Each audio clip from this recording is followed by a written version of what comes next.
1619, a young Lutheran theologian named Johann Valentin Andreae quietly confessed something in a Latin letter.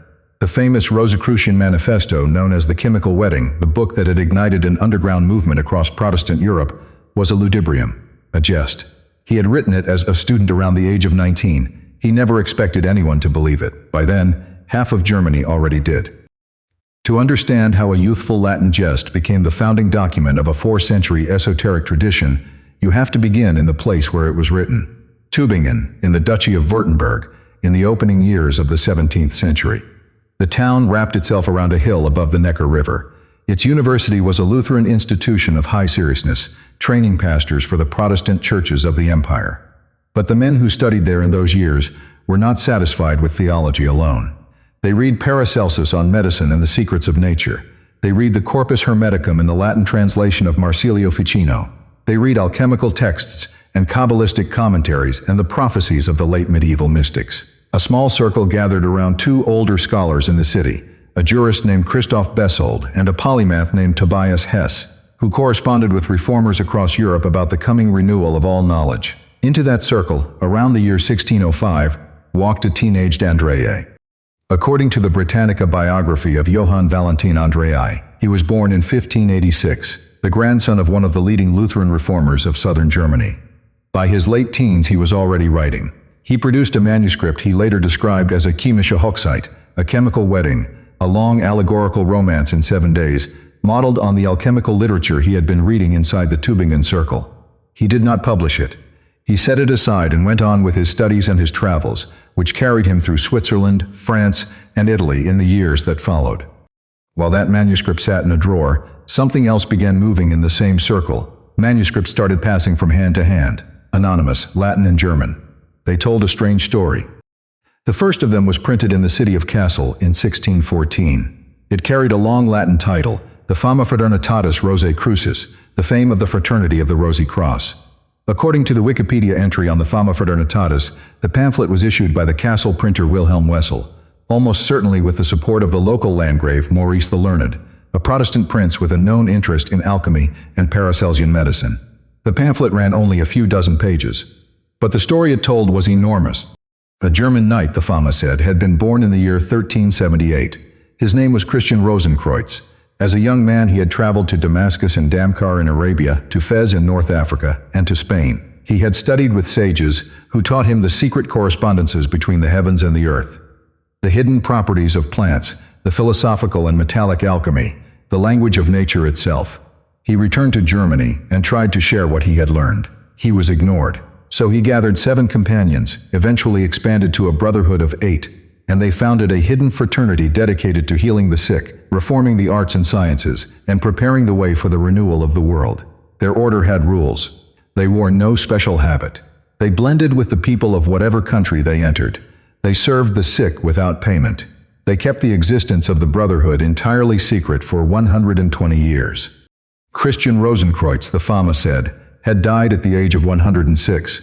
His tomb had been concealed by the brothers, and then, in the year 1604, a current member of the order had accidentally rediscovered it. According to the same Wikipedia source, the description of that tomb is the most striking passage in the entire pamphlet. The brother is said to have pulled away a memorial plate from a wall in one of the order's old houses, and found behind it a hidden door. Beyond the door lay a vaulted chamber. The vault had 7 sides. Each wall measured 5 feet wide and 8 feet high. There was no window, but the chamber was filled with a steady artificial light, the source of which was a glowing object set into the ceiling like an inner sun. In the center of the floor stood a round altar. Beneath the altar, when the brothers cleared it away, lay the perfectly preserved body of Christian Rosenkreuz himself. In his hand was a small parchment book, called the Book of Tea, written in gold letters. The walls held cupboards filled with books, mirrors, bells, and burning lamps. Each panel was divided into geometric squares and inscribed with figures. The Fama ended with an invitation. The brothers existed. They were watching. Those who wished to join the work of universal reform should make themselves known by publishing their own writings, and the order would find them. A year later, in 1615, the same Kassel press issued a second pamphlet, the Confessio Fraternitatis. According to the Wikipedia entry on the Confessio, this second manifesto sharpened the political and religious edge of the first. It denounced the Pope as the Antichrist, condemned Muhammad as a false prophet, and called for a comprehensive reform of philosophy, theology, and natural science. It promised the imminent revelation of secrets that had been hidden since the foundation of the world, and it repeated, more urgently, the invitation. Worthy readers should write, the Brotherhood would answer. Then in 1616, a printer in Strasbourg issued a third book, different in form from the first two, a long dreamlike allegorical narrative carried out over 7 days, the Chymical Wedding of Christian Rosenkreuz. The narrator receives a sealed invitation from an angel. He travels to a royal castle. He participates in the ritual marriage of a king and queen, witnesses their symbolic death and resurrection, observes the work of alchemists in laboratories of glass and gold, and emerges at the end of the week initiated into mysteries he is forbidden to describe. The book is unlike the first two manifestos, where they are declarative and political. This one is intricate, symbolic, almost a novel. That was the manuscript Andreae had drafted as a teenager, more than a decade earlier, and never published. Somehow, by 1616, it was in print in Strasbourg, anonymously, under the same Rosicrucian banner as the two castle pamphlets. 3 books in 3 years, none of them signed. If the brothers had answered the letters that flooded in over the next decade, the story might have ended there. They never did. There was no order to answer. There was a group of young Lutheran intellectuals in a Württemberg circle. There was a Hessian press in Kassel with a sympathetic patron. There was a youthful manuscript that had slipped into a printing house in Strasbourg under the same wave. There was almost certainly no Christian Rosenkreuz, no tomb, no book of tea, no invisible brotherhood operating from secret houses across Europe. There was a pamphlet and a longing and a printing press. The longing was the dangerous part. Across Protestant Europe in those years, expectations were rising.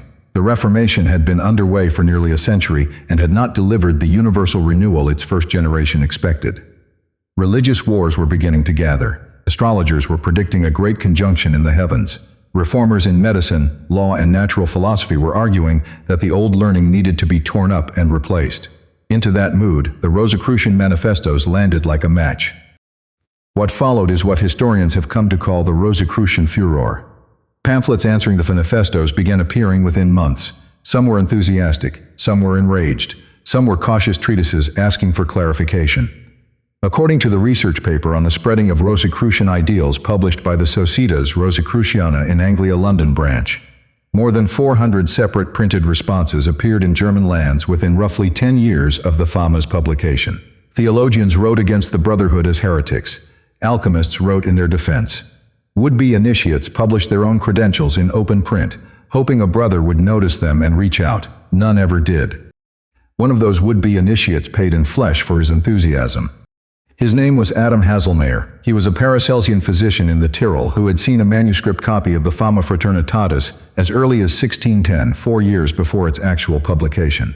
According to the Wikipedia entry on the Fama and corroborating research at Cipher Mysteries, Haselmayer wrote an open letter in praise of the Brotherhood and published it in 1612, 2 years before the Fama itself appeared in print.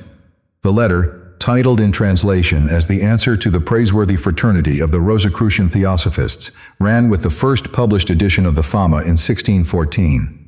Haselmayer urged Catholic readers to embrace the coming reform and denounce the corruptions of Rome. The Habsburg authorities did not appreciate the gesture. In October of 1612, Haselmayer was seized and sentenced to the galleys of the Spanish Habsburg fleet. He spent the next 4.5 years chained to an oar. He survived. He returned to Protestant lands eventually. But his case is the closest thing the Rosicrucian movement has to a martyr, and it tells you everything about how seriously a reader could take a pamphlet that claimed an invisible brotherhood was watching for him. If you're finding this useful, there are more stories like this on the channel. Andreae, all this time, was watching too. He was now a serving Lutheran pastor. He had married. He was building a career inside the established Church of Württemberg. The wildfire spreading through the pamphlet trade was not what he wanted. The wave of credulity was not what he wanted. Books were being published in his neighborhood promising contact with the Brotherhood, offering instruction in the secrets of the tomb, peddling alchemical apparatus to readers who believed Christian Rosenkreuz had personally chosen them. Andreae began to write differently.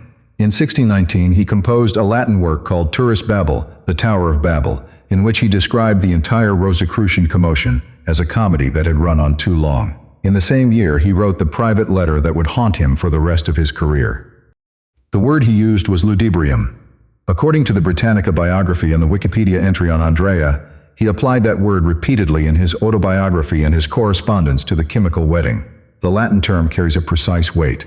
It does not simply mean a lie. It means a piece of mock-serious literature, a satirical exercise, a thing written in seriousness of style but in lightness of intent. The Chymical Wedding, Andreae was now saying, had been a youthful exercise of that kind. He had written it as a student. He had set it aside. He had not asked for it to be printed. He had not asked for any of this to happen.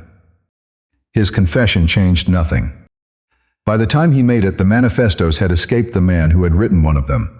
The Fama and the Confessio almost certainly came out of his Tubingen circle too, though Andreae was more careful never to claim the Fama directly. Historians who have studied the Tubingen circle attribute it to the collective workshop of Hess, Besold, and Andreae together, with the older men shaping the political content and the younger man giving the narrative its symbolic structure. But by 1619, the question of authorship had become irrelevant. The brotherhood now existed in the imagination of educated Europe as a fact about the world. Then the world fell apart.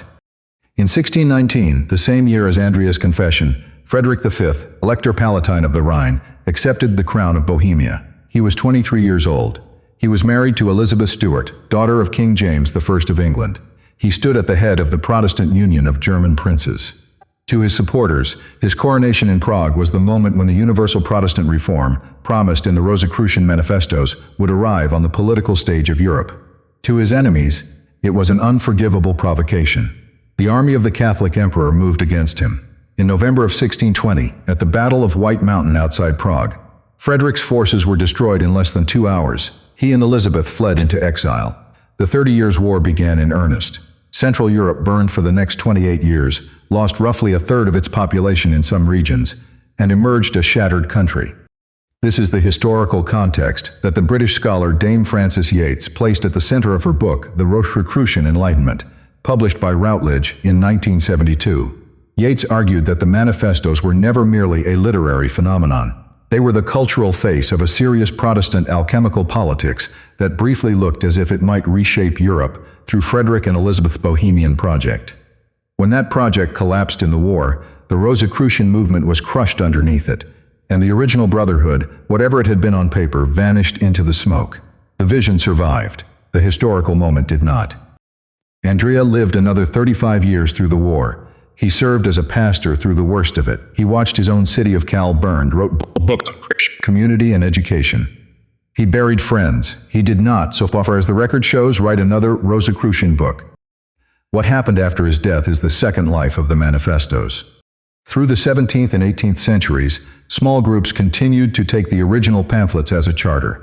In the 750s, in the German-speaking lands, a body calling itself the Gold und Rosenkreuz, the Golden and Rosy Cross, organized itself as a formal initiatory order with hierarchical grades, ritual ceremonies, and alchemical instruction.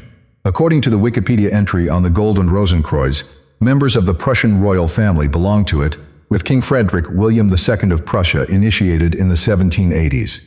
The order conducted real laboratory work, real ritual, and claimed direct descent from the brotherhood announced in the Fama. None of the original Tubingen circle was alive to object. In England in the 1860s, a group of Freemasons founded the Societas Rosicruciana in Anglia, a study society for master masons interested in Rosicrucian symbolism.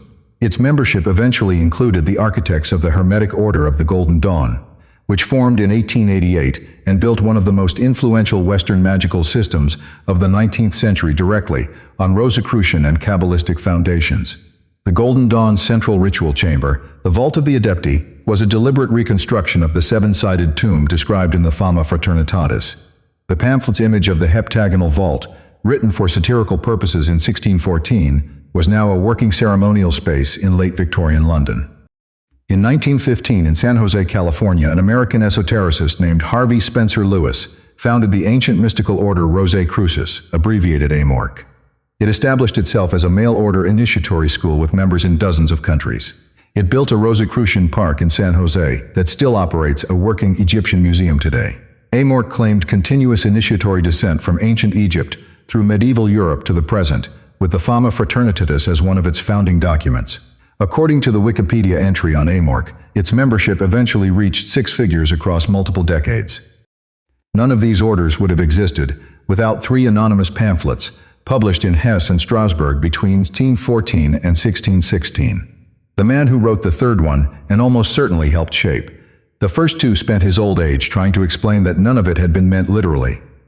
The brotherhood he had described did not exist when he wrote about it. By the time he confessed, it existed in the minds of thousands of readers. Within a few more generations, real initiatory bodies bearing the same name were operating across 2 continents. The pamphlets had been a jest. The world had taken them seriously. And then the world had built the thing the pamphlets described, around the empty space the pamphlets had drawn. Andreae, in one of his late autobiographical passages quoted in the Britannica entry, he had meant a ludibrium. He had not anticipated the appetite his ludibrium would meet. He had not understood in his teens that a fiction released into a culture starved for renewal could become, by the slow work of belief, indistinguishable from a fact.